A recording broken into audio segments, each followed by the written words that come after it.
Writing on cultural memory in the 19th century, Susan Crane suggests that the very definition of modernity may be laced with a crisis of memory.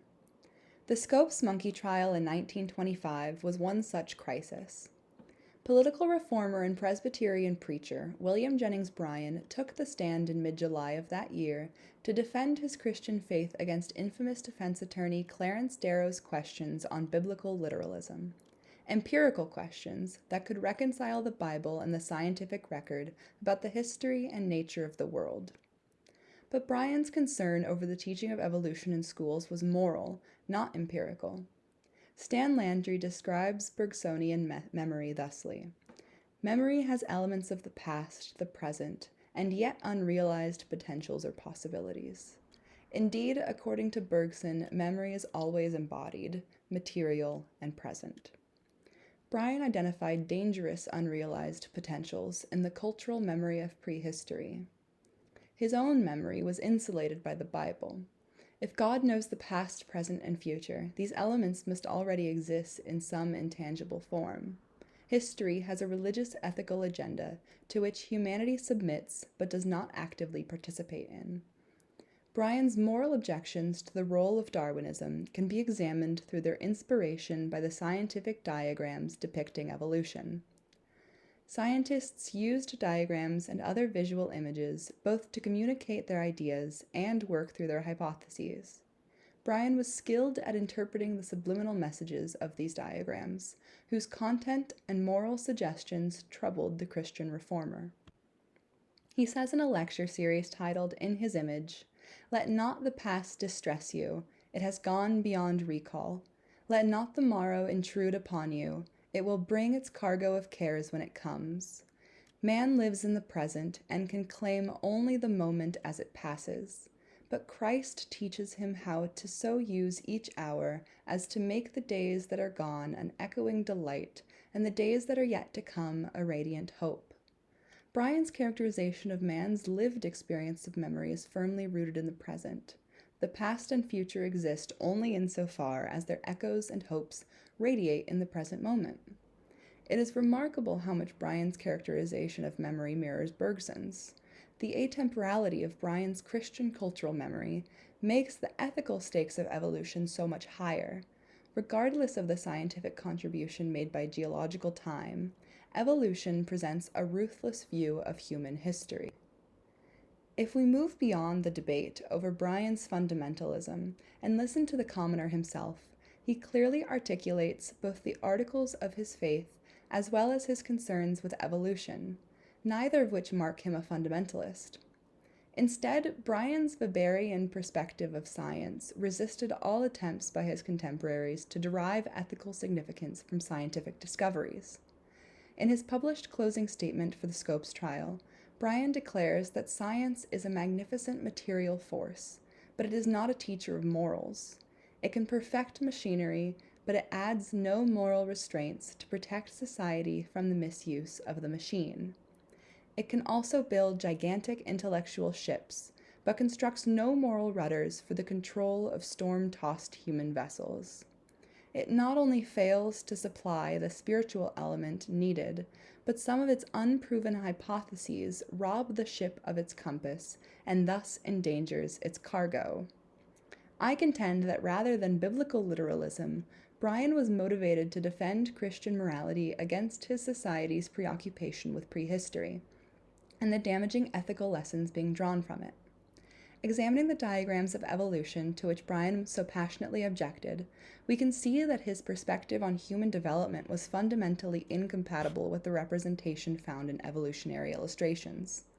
The diagrams demonstrate the evolutionary truth that man evolved into his present state from a lower order of life.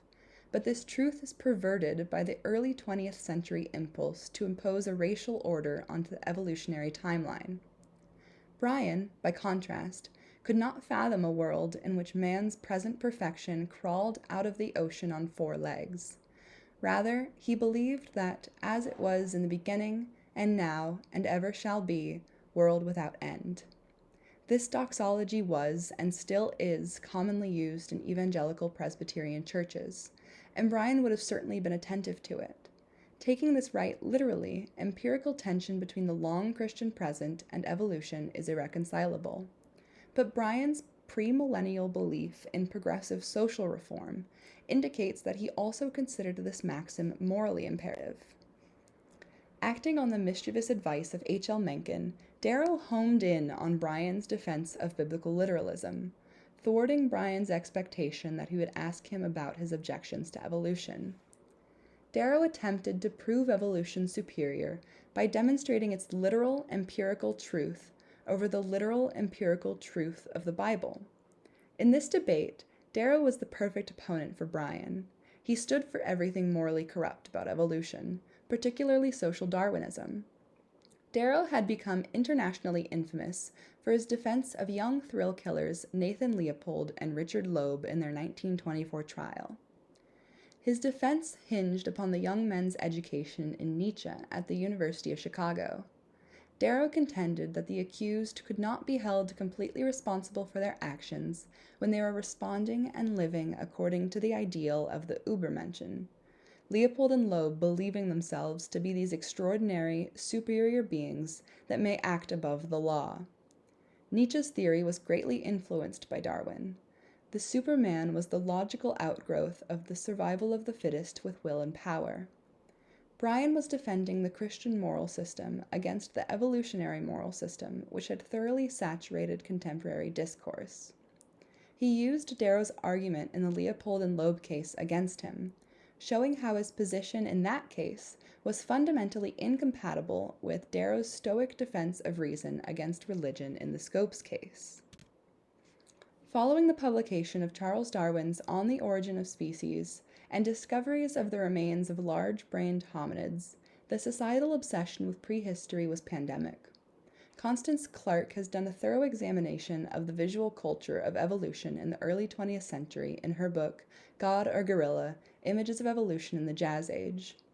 Clark identifies how following the post-Darwinian discoveries of fossil hominids, cavemen entered the popular visual lexicon of cartoons and caricatures, joining monkeys, apes, and other missing links in a crowded symbolic vocabulary.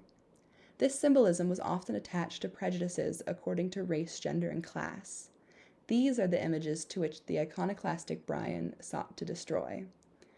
Clark notes that no participant in the debate was more often paired with images of monkeys than Bryan in the many newspaper, newsreel, and magazine portrayals of the commoner. Bryan's emphasis on worldliness and man's experience of the present resisted not only the moral arguments in favor of evolution, but also society's base obsession with the prehistoric, two phenomena that were intimately connected in Bryan's mind by popular depiction of our simian relatives in the media. This evolutionary tree diagram is the only illustration that Darwin included in all 500 pages of On the Origin of Species in 1859. According to historian Howard E. Gruber, Darwin formulated his theory of evolution by devising and contemplating this mental picture of evolutionary patterns.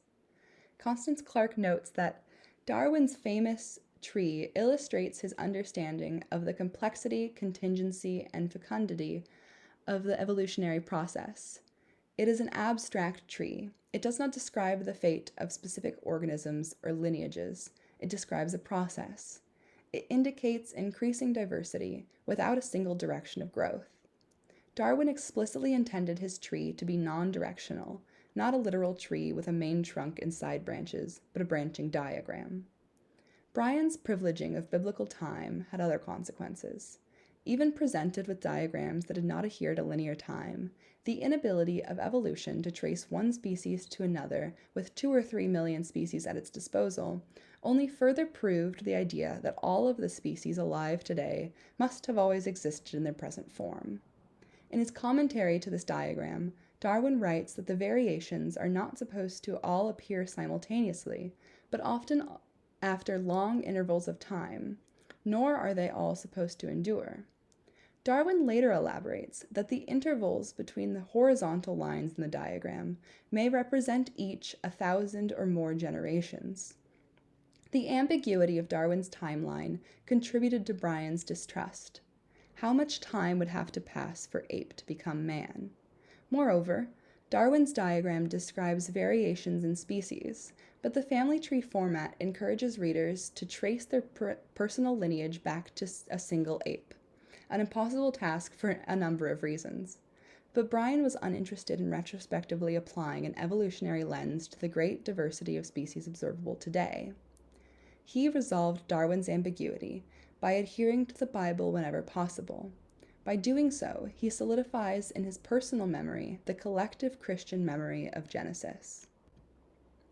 This image was one specifically brought up in the trial by Bryan to challenge the defense's notion that evolution is not incompatible with the biblical account of creation.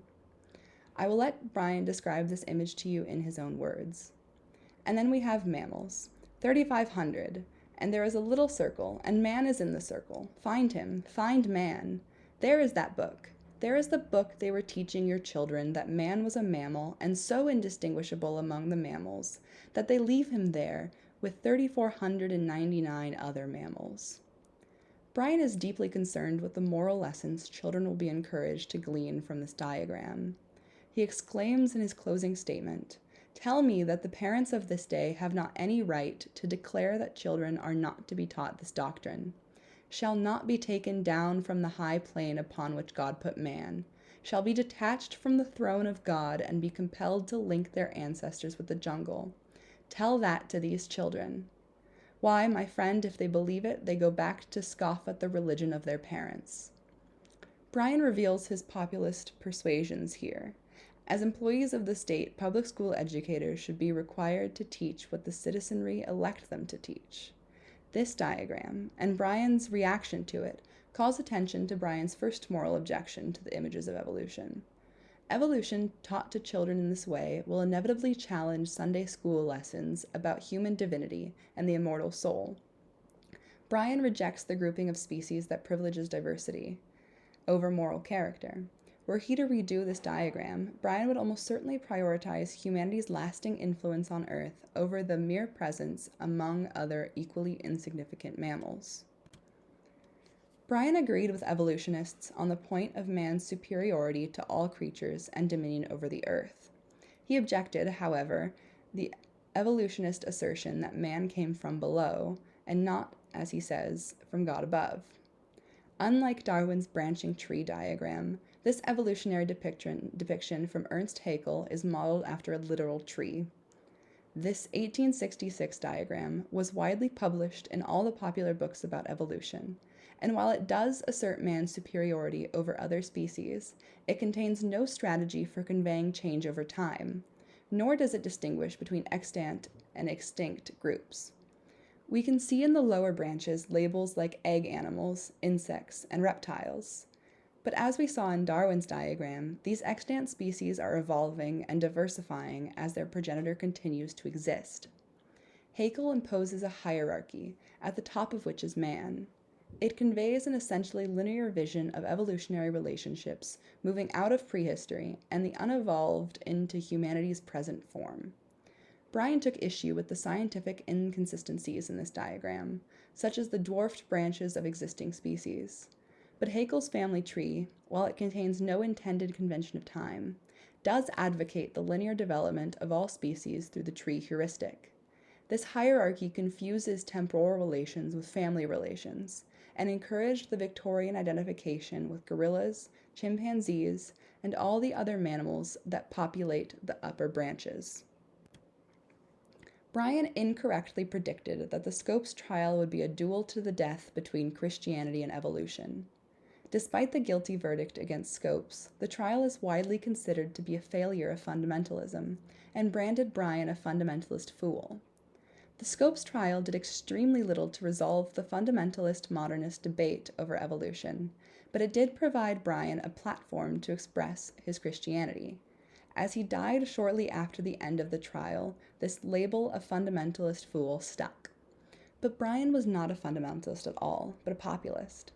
For many, his poor performance on the witness stand presented his career as paradoxical. A brilliant orator and a stuttering airhead, a progressive reformer or a fundamentalist reactionary. But Bryan remained consistent in his commitment to the Bible as the sole source of moral edification, and his skepticism of science was not Christian bigotry, but fear that the popular preoccupation with prehistory would be weaponized against social equality. His perspective on time, as rooted in the present, helped him push the social reforms that would realize heaven on earth, but this perspective failed him against evolution and its strong foundation of geological time. Bryan challenged not science, but scientific authority.